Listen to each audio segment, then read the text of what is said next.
Abra no Evangelho de João, capítulo 6, versículo 66. Escute. Desde então, muitos dos seus discípulos tornaram para trás e já não andavam com Jesus. Começaram a ter vergonha de Jesus. Não queriam mais andar com Jesus.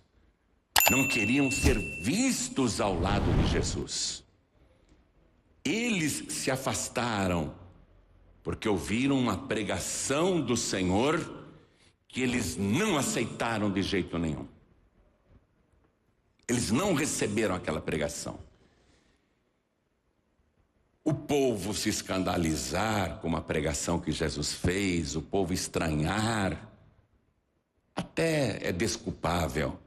Mas discípulos, pessoas que andavam com ele, que pernoitavam com ele, que viam seus milagres, prodígios e maravilhas, não aceitaram uma pregação que ele fez e se afastar de Jesus como se ele fosse um herege, como se ele fosse um maldito, como se ele fosse um louco. Toda pessoa que rejeita Jesus pertence ao mal. Ou você é de Cristo ou você é do diabo. Não tem outro jeito. Ou você é salvo ou você é um condenado. Ou você está ajuntando com Jesus ou você está espalhando contra Jesus. Esses discípulos aqui, só na aparência eram discípulos de Jesus. Na verdade, havia dentro de cada um deles um espírito de rebeldia. O espírito de Satanás. Satanás é rebelde. E eles se rebelaram contra Jesus. Não dá mais para andar com ele. Eles não queriam mais ser vistos na companhia de Jesus. Eles passaram a desprezar Jesus. Tudo por causa da pregação que Jesus fez e que daqui a pouco eu vou repetir para você. Será que a pregação que Jesus fez vai também te escandalizar? E você falar, não vou mais nessa igreja.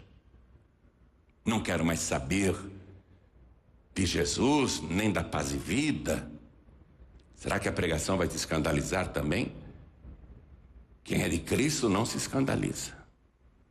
Quem não é de Cristo abandona o mestre e foge dele. Olha a pergunta que eles fizeram para Jesus.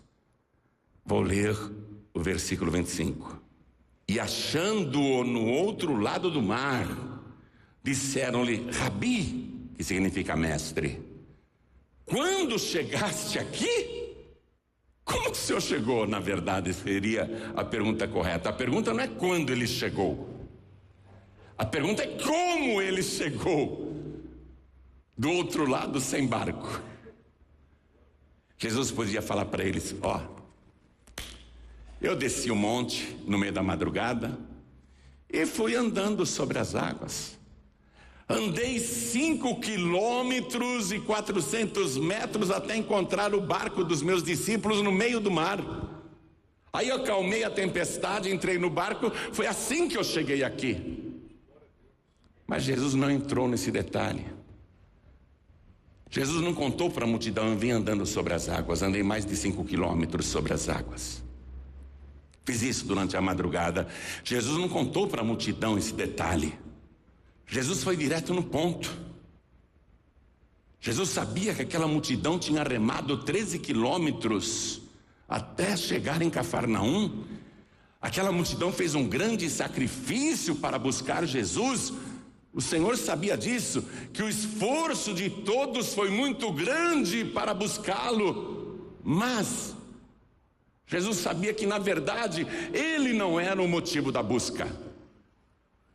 Ele era só um meio para que as pessoas conseguissem o que realmente queriam. Elas não queriam Jesus. Elas queriam o que Jesus podia dar a elas. Aí Jesus olha para todos e diz, na verdade vos digo, que vós me buscais, porque comestes o pão e vos saciastes. Vocês estão me procurando, porque ontem eu dei pão para vocês. E vocês hoje estão me procurando porque querem pão e não a mim. Trabalhai, disse Jesus, não pela comida que perece, mas pela comida que permanece para a vida eterna. As pessoas ouviram Jesus dizer isso e ficaram meio sem entender.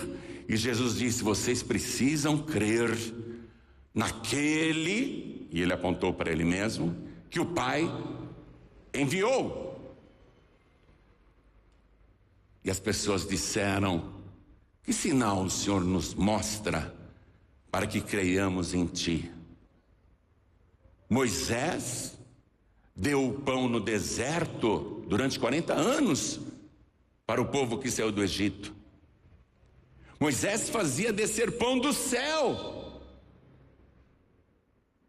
Em outras palavras, eles estão dizendo: o Senhor é capaz de fazer o mesmo milagre que Moisés fez? De fazer descer pão do céu todo dia para a gente comer? Moisés fez descer pão do céu. Que sinal o Senhor nos mostra para que creiamos em Ti? O Senhor é capaz de fazer descer o maná, descer o pão do céu para a gente? Jesus olhou para todos e disse: Moisés não vos deu o pão do céu, mas o meu Pai Celestial vos dá o verdadeiro pão do céu. E quem comer deste pão nunca mais terá fome e também não terá mais sede. A multidão se animou. Ele está falando de comida. Não entenderam que Jesus falava dele mesmo. Senhor, então dá-nos deste pão. Dá-nos deste pão, nós queremos o pão. Mas eles estavam pensando no pão da padaria. Eles estavam pensando no pão do padeiro. Eles estavam pensando no pão de farinha. Eles estavam pensando num maná que desceria do céu. Dá-nos deste pão para a gente comer então. Jesus disse: eu sou o pão vivo que desceu do céu. Quem comer deste pão viverá para sempre.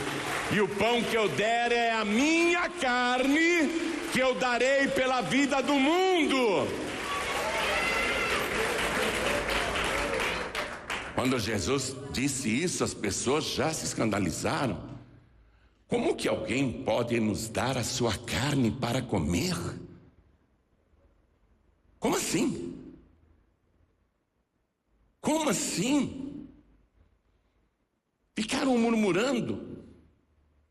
Aí Jesus azeda mais um pouco a pregação.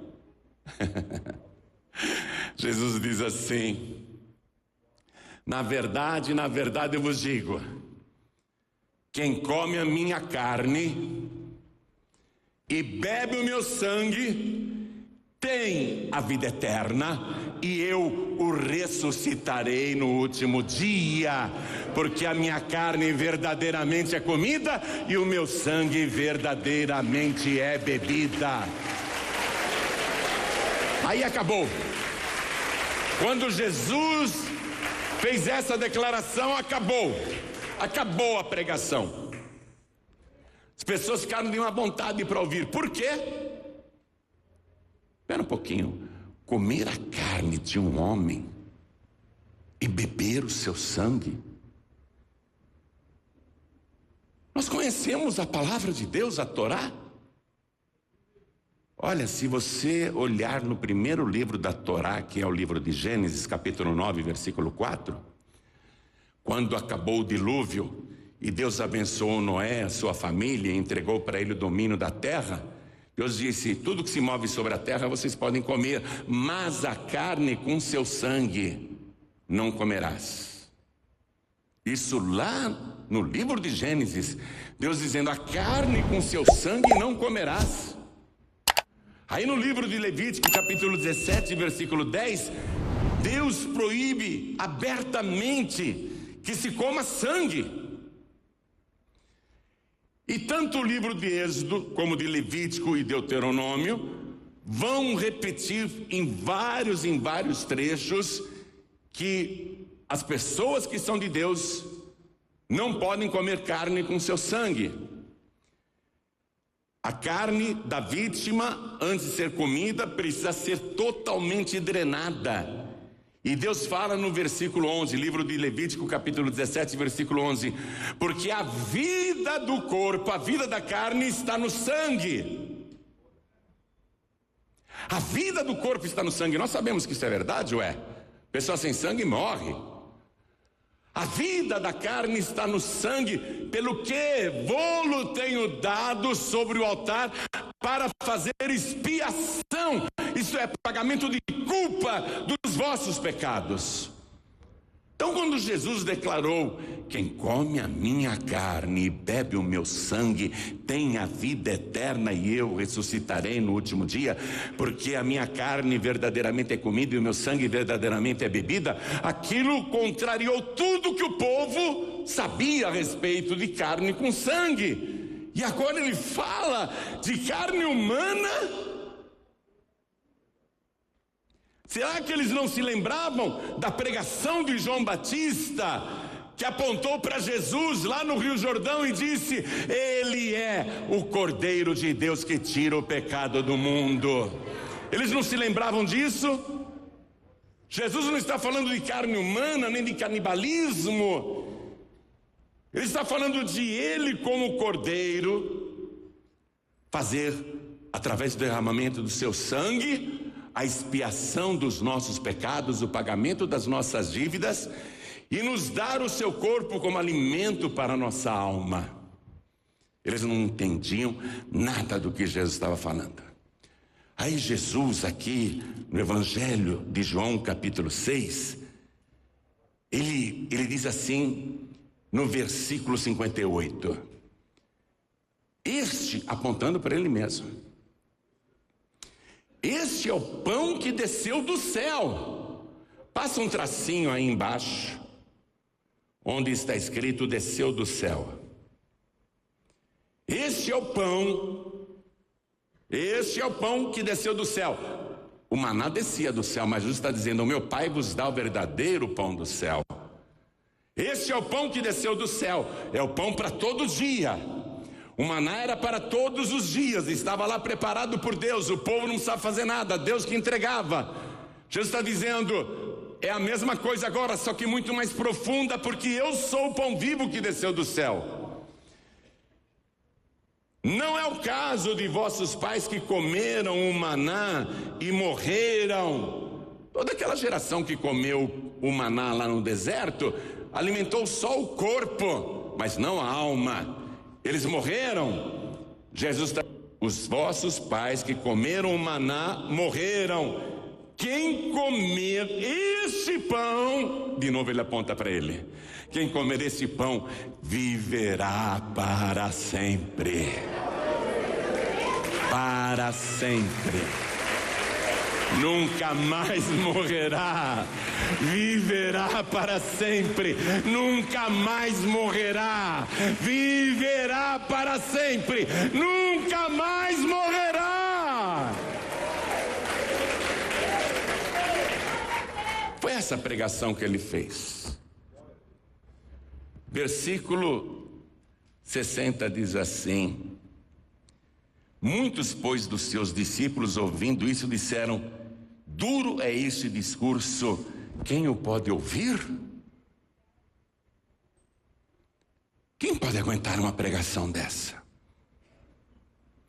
Jesus viu que estavam todos se escandalizando, porque ele falou: eu sou o pão vivo que desceu do céu. Veja que essa frase, desceu do céu, está no versículo 50. Jesus diz: este é o pão que desce do céu, para que o que dele comer não morra. Versículo 51, eu sou o pão vivo que desceu do céu. Ele repete aqui: Ele diz novamente nesse versículo 58 que eu li para você: este é o pão que desceu do céu. Ele desceu do céu. O que o povo queria? Senhor, faça um sinal aí, faça descer maná do céu, como Moisés fez. Jesus está dizendo: eu sou o pão vivo que desceu do céu.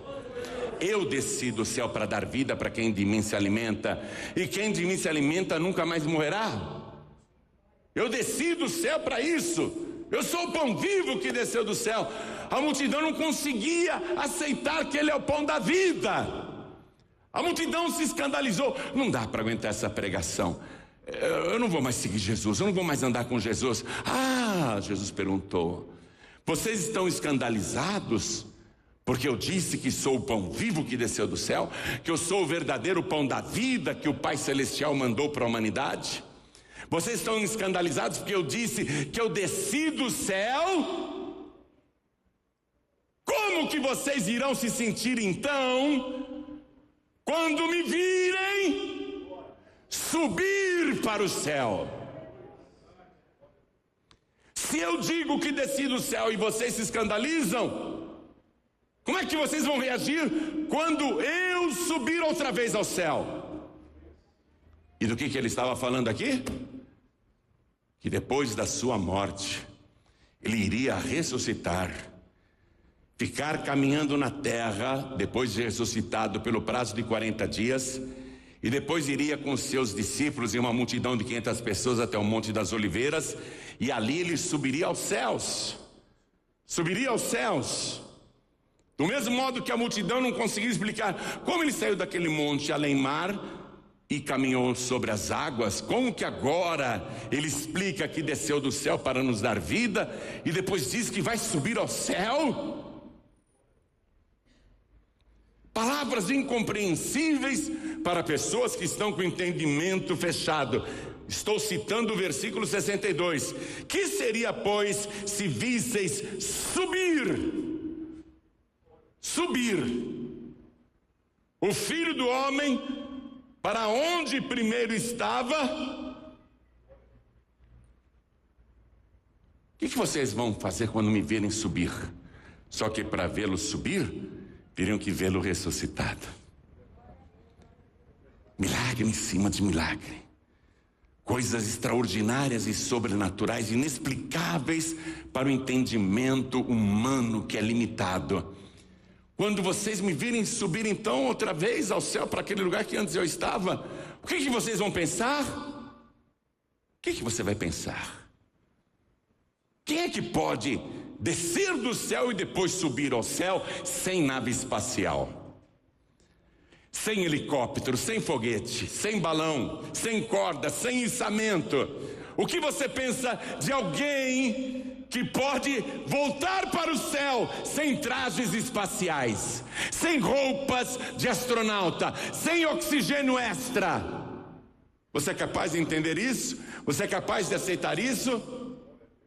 Você acha isso loucura? De fato, parece loucura, mas é a pura verdade. Jesus Cristo, depois de morto, ressuscitou no terceiro dia e depois subiu aos céus para o lugar aonde primeiro ele estava. Mas agora eu tenho uma outra palavra para te escandalizar. Se isso escandalizou aquela geração e te escandaliza, eu tenho uma palavra mais escandalizante ainda, que está no livro de Apocalipse, capítulo 1, versículo 7. Lá diz: eis que vem com as nuvens, e todo olho o verá, até aqueles mesmos que o traspassaram, os mesmos que o crucificaram. Eis que vem com as nuvens, aquele que subiu vai descer outra vez, e todo olho o verá, e todas as gentes da terra, todas as nações do mundo o verão e se lamentarão. Sabe por que lamentarão? Porque não acreditavam em Jesus. porque se escandalizavam com a cruz, se escandalizavam com um Salvador meigo amoroso, que no final foi crucificado, morto. A multidão esqueceu que ele desceu para dar vida eterna, subiu para garantir a vida eterna e preparar a nossa morada celestial, e vai descer outra vez para buscar os seus escolhidos nos 4 cantos da terra. E ali mesmo ele diz: eu sou o Alfa e o Ômega, o princípio e o fim, aquele que era, que é e que há de vir, o Todo-Poderoso. Atenção, testemunhas de Jeová, ele é o Todo-Poderoso.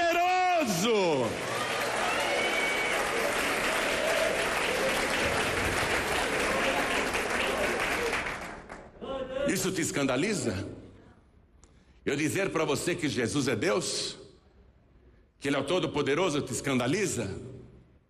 Mas ele é o Todo-Poderoso. Ele volta a repetir essa declaração poderosa, colocando as mãos no ombro de João, o discípulo amado que já estava velho e teve aquela visão do Cristo glorificado. Não temas, eu sou o primeiro e o último, e o que vive. Fui morto, mas eis aqui, estou vivo pelos séculos dos séculos, e tenho nas mãos as chaves da morte e do inferno. Somente quem desceu do céu, somente que é um pão vivo, o pão vivo que desceu do céu, somente ele que dá vida ao mundo, só ele pode garantir a tua vitória contra a morte e contra o inferno. Em outras palavras, eu tenho poder para arrancar você do inferno. Essa pregação te escandaliza ou te alivia? Para mim alivia muito. Eu estou muito feliz. E se você quer me considerar um ingênuo, um bobinho, fique à vontade. Mas eu sou o ingênuo e o bobinho mais feliz do universo, porque eu creio nesta palavra, e eu creio que Jesus é o pão vivo que desceu do céu. Quem come a minha carne e bebe o meu sangue tem a vida eterna, e eu o ressuscitarei no último dia, porque a minha carne verdadeiramente é comida e o meu sangue verdadeiramente é bebida.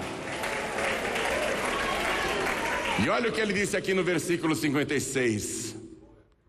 Quem come a minha carne e bebe o meu sangue permanece em mim e eu nele.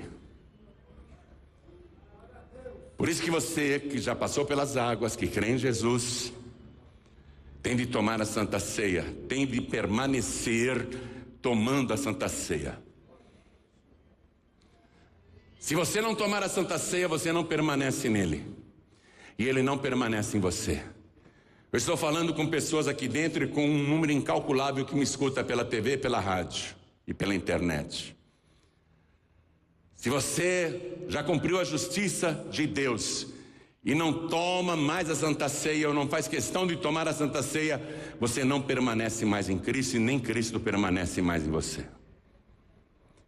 Porque o ato de comer o pão e beber o cálice na Santa Ceia é a refeição da comunhão, e não há momento mais íntimo e de comunhão do que fazer uma refeição. E essa refeição que Jesus está oferecendo, a sua própria carne, o seu próprio sangue, é a melhor refeição que você pode comer em toda a sua vida. Porque quem come a sua carne e bebe o seu sangue tem a vida eterna. Eu gosto desse verbo, do jeito que ele está aqui e do jeito que Jesus declarou, e isso está igual em todas as traduções da palavra. Quem come a minha carne e bebe o meu sangue tem a vida eterna. Não gosto demais desse tem. Está me dando posse imediata. Tem a vida eterna. Ele não disse: se você comer a minha carne e beber o meu sangue, terá a vida eterna. Não, eu não terei a vida eterna. Eu já tenho a vida eterna. Você já tem a vida eterna. Ele já te deu a vida eterna. Quem é de Cristo e permanece nele tem tem a vida eterna.